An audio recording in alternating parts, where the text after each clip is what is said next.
আর সুদে কোনো টাকা লাগাবো না।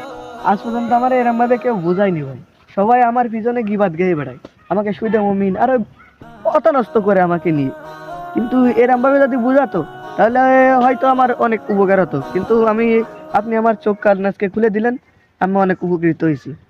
আর যাকে কাছে টাকা পয়সা পাবো তাকে করতে আর কোনো জোর জুলুম করবো না, তারা যেদিন মনে চায় সেদিন দিক, আর আমার কোনো লাভ চাই না, আসল টাকাটা দিলেই আমার হচ্ছে।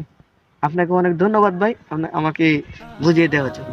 আল্লাহ কবুল করুক, আপনাকে বাঁচায় রাখুক আর সঠিক পথে রাখুক ভাই।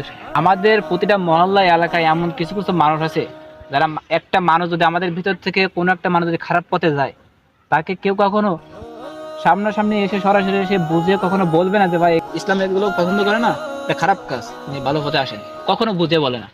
বরং পিছনে একজন আরেকজনকে সমালোচনা করবে, করে গীবত করবে, করে করে জিনিসটা ওরা আরো খারাপ পথে ঠেলে দেবে।